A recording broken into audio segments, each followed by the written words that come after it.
어제 정부가 부동산 공급 대책을 발표했습니다. 2025년까지 서울을 중심으로 전국에 총 83만 호의 주택을 공급하겠다. 개발 속도도 높여서 신속하게 공급하겠다. 이게 골자였습니다. 홍남기 경제부총리는 공급 쇼크 수준이라는 말까지 했는데요. 영끌 패닉바잉을 잠재우고 부동산 시장의 안정화를 가져올 수 있을까요? 이번 대책을 주도한 윤성원 국토교통부 제1차관 전화 연결해서 자세한 이야기 나눠보겠습니다. 차관님 나와 계십니까? 예, 반갑습니다. 예. 자, 3080 플러스 대책 서울 32만 호, 전국 83만 호 이렇게 공급하겠다는 얘기인데 대략 개요를 좀 설명해 주시죠. 예, 저희들 공공주도 3080 플러스는 이 공공이 주도해서 신속하게 주민들 간의 이해 갈등을 저희들이 조정한 다음에 서울에서 32만 호 그리고 전국적으로 83만 호 이상의 주택을 대량으로 공급하겠다 하는 게 이번 대책의 취지입니다. 예.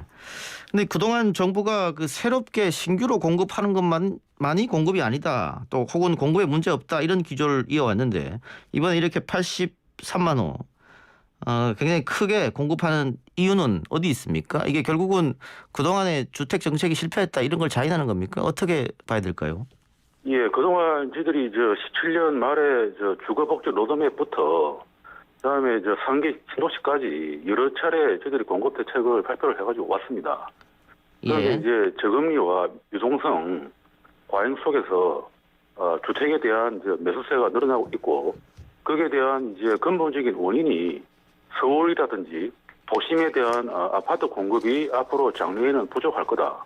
이런 불안 심리가 잠재해 있기 때문에 이번에는 외곽 지역보다는 도심 내에서 저희들이 빠르게 획기적으로 공급을 늘리자 하는 차원에서 이번에 대책을 마련했고요. 예.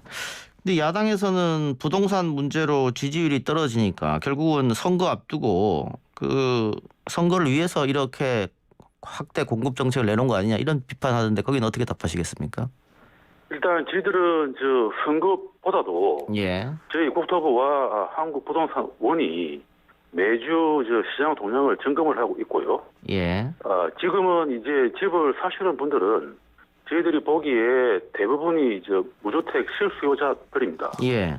그래서 이분들은 장래에 집값이 더 오를 것이라고 기대를 하고 계시는 것이고, 그래서 그 주변에는 이제 공급에 대한 불안 심리가 있기 때문에 저희들이 지금 저희 변창흠 장관이 취임하신 이후로 저희들이 누차 예고한 것처럼 역세권이나 중공업 지역, 저층 주거지 등을 대상으로 해서 저희들이 공급 확대 방안을 만들겠다 하는 거는 작년부터 저희들 예고를 해가지고 왔었고요. 예. 그래서 선거와 연계하는 거는 저희들은 안 맞다고 봅니다. 자, 그러면 실질적으로 우리 청취자들이 궁금할 거 좀 여쭤보겠습니다. 예. 그 속도도 중요하다 이렇게 말씀하셨는데 공급이라는 게 하루아침에 되는 게 아니니까요.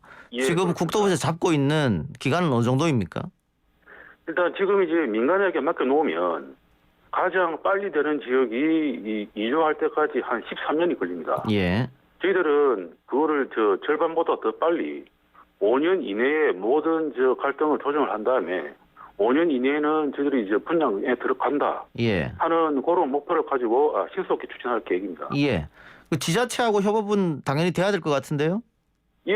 그래서 어제 저희들 대책 발표할 때도 예. 서울시에서 부시장님 오셨고 저희들 이번 대책에 대해서는 서울시와 수차례에 걸쳐서 다 합의를 한 사항이고 문제는 이 사업이 들어가면 이제 세부적인 사업 시행 인가나 시민은 서울시가 다 결정을 해야 되기 때문에 저희들이 조만간 서울시와 실무 협의회를 개최할 계획입니다. 예.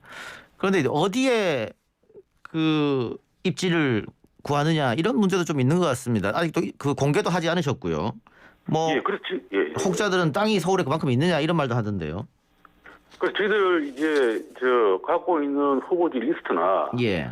그다음에 서울시에 저희들이 쭉 이제 우선적으로 해야 될 것을 저희들이 산정한 거는 한 222개소가 있습니다. 예. 있는데 이걸 하나하나 저희들 대책을 할 때 미리 밝혀버리면 결국은 이제 집값 과열되는 원인이 되기 때문에 그래서 저희들은 뭐냐면 특정 지역이 이렇게 오르고 하는 것을 원치는 않습니다. 예. 않고요. 그러다 보니 이 사업이 되냐 안 되냐 예. 하는 여러 가지 이제 의문점이 많이 들리는 것 같고요. 어제 발표한 거는 저희들이 이제 정부가 공급 확대에 대한 종합적인 대책을 발표를 한 것이고, 예. 저희들이 이제 전화로 문의를 받는 거는 예. 우리 단지는, 우리 마을은 어떻게 될 텐데 해서 각 지역마다 지금 형편이 다 다르기 때문에, 예. 그래서 그 맞춤형으로 해서 저희들이 한번 설명회를 하려고 합니다. 예. 그래서 각 지역에 맞는 사업 패턴이 뭔지 그런 방향을 저희들이 컨설팅을 할 계획으로 있고요. 예. 이게 대량으로 공급하는 건 결국은 주택 안정화를 위해서인데 이게 오히려 주택 값을 상승을 부채질하는 것 아니냐 이런 지적도 있거든요. 과거에 뭐 대규모 주택 공급 정책이 발표되면 주변 집값이 인상되는 등의 일이 있었기 때문에 혹시 그런 우려는 하지 않으십니까?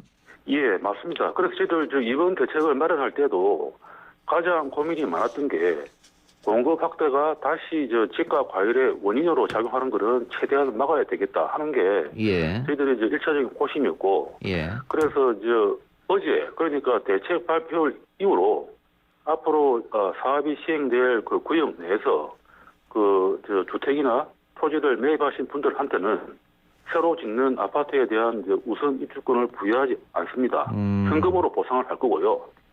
또 뭐냐면 집값이 과열돼서 오르는 지역은 저희들이 처음부터 예정지구 지정 대상에서 제외할 겁니다. 예. 그래서 공급 확대와 함께 철저하게 투기 수요 억제라는 집값 안정 대책을 병행해서 저희들이 추진을 할 것으로 있고요. 만일 공급 예정지에 기존에 있던 주민들이 반대를 하면 어떻게 하실 생각이십니까? 이 사업은 전적으로 공공이 단독으로 절대로 할 수가 없습니다. 예. 지금 계시는 민간 조합원이나 토지주, 건물주 분들의 동의가 있어야 되는 거고요. 예. 그래서 그분들이 이 사업을 원치 않으면 예. 현재에 있는 정비 사업이나 현재에 있는 사업으로 하셔야 되는데 저희들이 보기에는 그거는 주민들에게서 선택할 사항이지만 어제 발표한 저희들 사업으로 하면 예. 지금 계신 분들이 가질 수 있는 개발 이익은 더 커집니다. 그래서 우리 이번 대책으로 우리 동네에 우리 단지에 어떤 식으로 혜택이 오는 건지 그거를 저희들이 설명을 드린 다음에 그걸 보시고 선택을 해야 되는데 저희들이 과거 경험으로 보면 호응도가 높을 것으로 그렇게 저희들은 기대하고 있습니다. 예.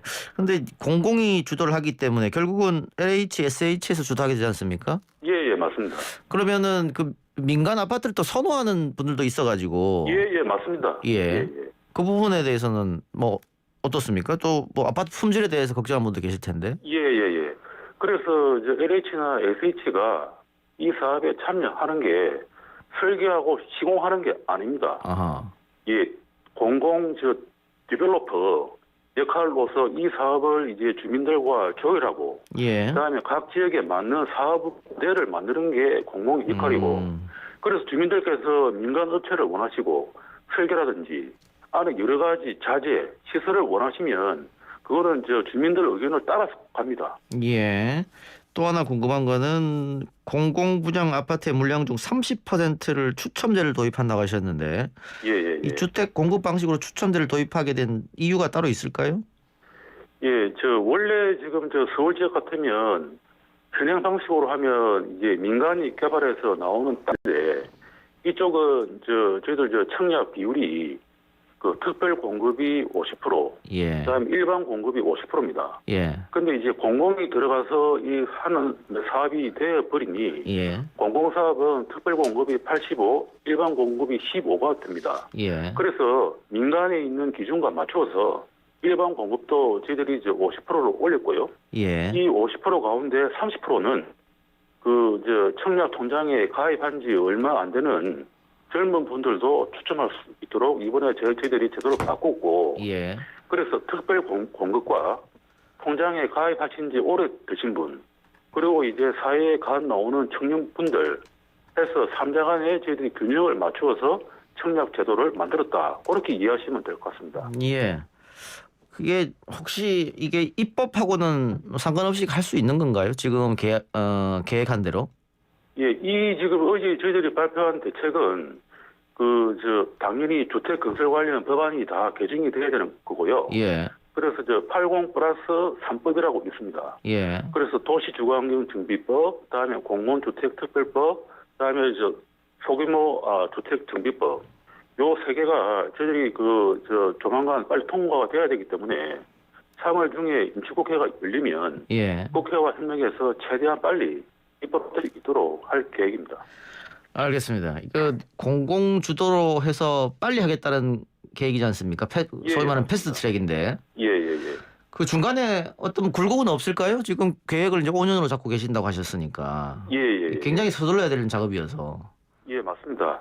그래서 저희들 이제 신속하게 하지만 역시 관건은 토지 소유자들께서 이 사업에 얼마나 동의를 하실지. 예. 저희들이 볼 때는 이 이제 첫 번째 고비만 넘으면 그 다음부터는 저희들이 갖고 있는 여러 가지 이제 그 의견이 수렴된 그 사업 절차에 따라서 빨리 들어갈 수 있다 그렇게 보는 거고요. 예. 작년 저희들이 5.16 대책에서 공공재개발과 공공재건축 방식을 발표를 했습니다. 예. 그런데 다들 이 사업이 안 된다고 하시는데 올해 1월 달에 뭐냐면 공공재개발은 70곳께서 공모에 응하셨고 예. 그 가운데서 저희들이 8곳을 정했거든요. 예. 그래서 작년에 했던 이 패턴을 본다면 저희들은 그때보다 이제 개발력이 더 높기 때문에 저희들은 호응도가 높다 그렇게 판단하고 있습니다. 예. 그 투기 수요 차단을 위해서 나름 대책을 세우고 있을 텐데요. 그 대책 좀 예. 말씀해 주시죠. 예, 그래서 투기 수요 방지를 위해서 저희들이 이제 어제부터 그 서울이라든지 도심에 대한 그 집값 동향 모니터링에 착수를 했고요. 그래서 그 과열이 어느 정도 되는지 그걸 유심히 저희들이 보고 있습니다. 그다음에 두 번째로는 여러 가지 이제 투기 수요가 들어온 그런 부분에 대해서는 저희들이 아파트 우선 분양권에서 배제할 계획이기 때문에 크게 과열될 우려는 없다 이렇게 보고 있는 거고요. 예. 그다음에 또 하나가 되는 게 이제 지분을 막 나누는 겁니다. 예. 그런 상황도 저희들이 봐서 필요하다 그러면 토지거래 허가구역으로 지정할 계획으로 있고요. 예. 그 토지거래 허가구역으로 지정하면은 뭐 실거주 목적만 되니까. 예, 맞습니다. 예. 알겠습니다. 끝으로 결국은 이게 부동산 시장 안정화를 위해서 이렇게 뭐 공급 쇼크라고 불리는 정도로 많은 공급 대책을 내놨는데 차관님이 보실 때는 이 효과가 서서히 나타날까요? 아니면 단기간에 좀 나타날 수 있을까요? 어떻게 보세요? 일단 우선 첫 번째는 방금 말씀드린 것처럼 관련 입법이 완료가 되고 예. 그다음에 두 번째로는 저희들이 최대한 신속히 설명회를 통해서 예. 시범 사업을 선정할 텐데 이 대책에 대한 후속 조치가 최대한 빨리 나와야 이제는 앞으로 이제 물량이 나올 거다 예. 하는 이제 기대감이 되기 때문에 예. 저희들은 이제 입법 끝나는 게 저희들 계획으로는 3월 달입니다. 예. 그래서 그때까지 저희들 설명회도 끝나고 그다음에 이제 여러 높은 홍도도 나오고 그 법안이 완료가 되면 예. 저희들은 분명히 집값 안정에 기여할 수 있을 것으로 그렇게 기대하고 있습니다. 알겠습니다. 오늘 바쁘신데 인터뷰 고맙습니다, 차관님. 예, 감사합니다. 감사합니다. 예. 지금까지 국토교통부 윤성원 차관이었습니다.